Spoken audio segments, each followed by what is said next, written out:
Okay, children, we were discussing about the uses of natural resources. The last point is left out here. See, water, which is a natural resource, and how it is used. We use it in its raw form also, like for drinking, washing clothing, and it is also used to generate electricity. I have already told you how it is used. Dams are built and it follows a process through which this water is converted into electricity, which is then used in the industries and in our own home and it is used in the form of light and to run fans and the other things which can be done by the electricity. Then children, natural resources can be used directly also. We don't have to do anything there. See, air can be breathed in directly and you can use. Water can also be used directly. Sunlight can also be used directly. Okay. But there are some resources which need to go through a certain process before they can be used. Let us see on the next page, which is page number 29. See, I have told you about this also, petroleum, while I was explaining you about renewable and non-renewable resources. See, petroleum is a non-renewable resource. Okay, although it is a natural resource, you get it naturally, but you cannot use petroleum in its raw form. Okay, you have to refine it. When you refine it, you can use it in different forms then. See, what all forms can be used when it is refined? It can be converted into petrol, which is used to run your vehicles and machinery also. Then it is used as kerosene oil also. It is used as diesel. You get all these things from the one thing, that is petroleum, after it is refined. Okay.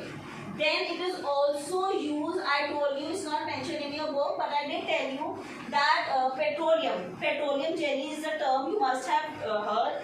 It forms the base of oil, the creams, the beauty, these things of you use for your enhancing your beauty, like the lipsticks also and the creams and lotions also. So you get it from the petroleum. You please go and read. If you have a bottle of cream or something like that, you will get to see the composition of from what it is made. You will get to see some part of petroleum jelly is also used. Okay. So you are not using petroleum in its raw form, but it is refined. Okay. So now just see here, children. Solar energy. See, sun. Although you can dry up things in the sun, during winters you need sun rays to heat up your body also. Okay, but nowadays we are using solar energy in various forms. Okay, see, you must have seen those plates which you can see in the picture below. See, these are the plates, these are the panels which attract the sun's rays. And then it converts the energy of the sun in the form of electricity. Now you have solar geysers. You must have heard or seen also. Solar geysers are there. Even though you do not have electricity, the electricity is not coming. But if you have the solar panels and you have the solar geysers, you can get warm water. Then solar energy is also used to generate light. You must be seen on the roads when you pass by. There are solar lights. Okay. You can find them on streets anywhere. A big box is kept where you have the batteries, and these plates are there through which throughout the day it absorbs the sun rays, and then during the night automatically when the sun sets down, these lights, they are illuminated. Okay. Then you have, this is how the solar energy is being used. So this is, the scientists have found out another means of getting energy other than using sun's energy, other than only using hydro energy, that is the energy you get from the water. Okay. Then you also have windmills. You must have seen in movies also, or in some Discovery Channel if you watch. So how do these windmills run? These are mills. Okay, you have them in farms. It is run with the power of the wind, air energy. that is the wind energy. See, these big fans, when they get in contact with the wind, they start running, and the machinery which is inside it starts working.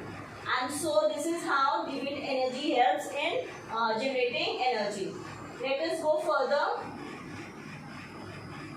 See, now let us study about the conservation of natural resources. That means how can we preserve? Although the nature is giving us so many things to benefit us, but it is our duty as humans not to waste it, but to conserve it also, so that our future generations can use it. Okay. Now let us see how can we conserve it. You can see it on the next page, page number 30. See, there are two ways in which you can conserve. See, when we keep on using a certain thing, it gets exhausted. Obviously, khatam ho jayega. So we need to conserve and protect. See, these are the two terms how you can protect your nature, by conserving and by protecting. Let us see how can we do that. See, you must have heard about reuse, reduce and recycle. Okay, have you heard, children? Okay. See, what does this term reduce mean? That means if we are not in a need of something, we should reduce the use of it. We should stop using it, or we should use it less. Like we draw or write down something on a piece of paper and then we throw it away. But if the other side of the paper is okay and we can still use it, we can use, especially the students might be needing it, has the need of paper a lot to do your maths calculation, for your rough work. So you can use every bit of the paper instead of taking another paper. And even when your notebooks are not filled up, they are half used, you can use the remaining pages to do different things. Okay, so instead of wasting these things that you get from the nature. See, why did I give you the example of paper? Because you get paper from the trees, and to make papers you will have to cut down many trees. So by not using or by not wasting paper, you are helping the nature by not letting people cut down more trees to make new paper. Okay, then see, something else is also written here. See, nowadays these things are practiced also, like carpooling. Okay, now everybody has a car. Almost in all the houses you have vehicle. So if suppose there is only one child who has to go to the school, or if a person has to go to the same office, and there are many other people also living in your locality who have to go to the same place. So instead of, and you are going at the same time, so instead of using your own different vehicles and one person sitting in that way you are wasting so much fuel. So you can pull up. Although that cannot be practiced right now because of corona, you have to maintain that social distance. But when things are, things get okay, these things can be done. Okay, and children, you must have heard about those odd and even numbers, which was done by Arvind Kejriwal in Delhi also. During particular days, only odd number of vehicles were being run. That means the number that was on the number plates. And on different days, only even numbers vehicles were being run on the road. In that way, suppose you have two vehicles, you can use only one.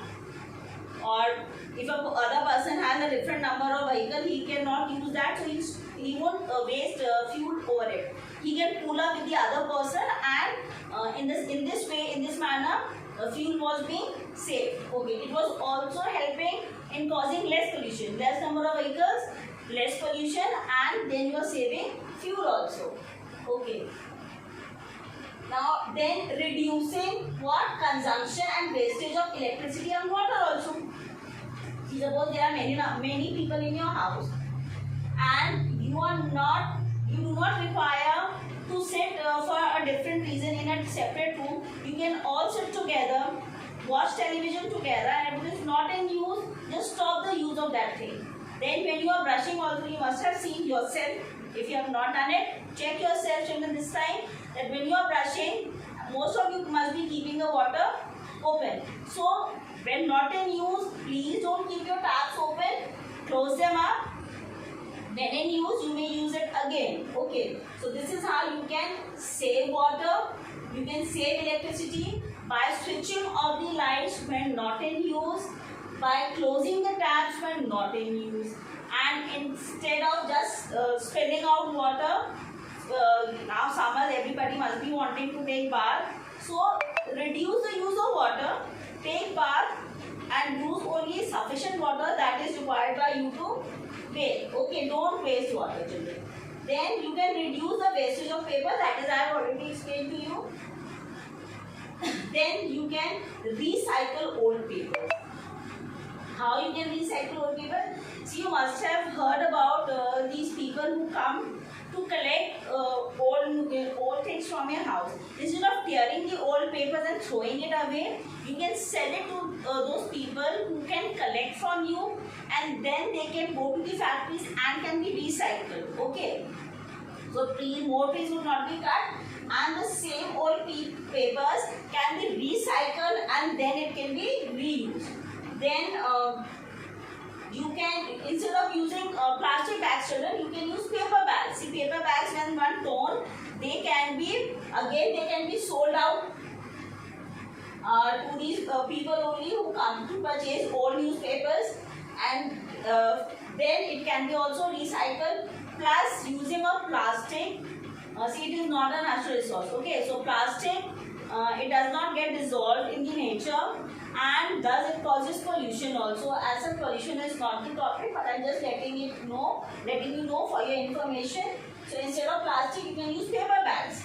Then planting more trees. See, this is something very important.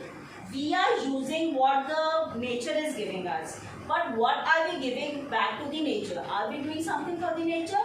We can at least do this small thing. We can plant a tree. We cannot make a big forest. The nature has given it to us. But from our own side, we can make a small, effort by planting a tree. If each man or each family plants a tree, somehow you are, contributing to the nature. You are making the nature a better place to live, and the future generations will get the benefits of it. Okay. So what is written here? You can plant trees whenever and wherever possible. I hope, children, you have understood the lesson. Still something is left out. You need to clear up your queries. We are definitely going to meet up again in our next live session. So you can clear your doubts there. Till then, take care and enjoy, children.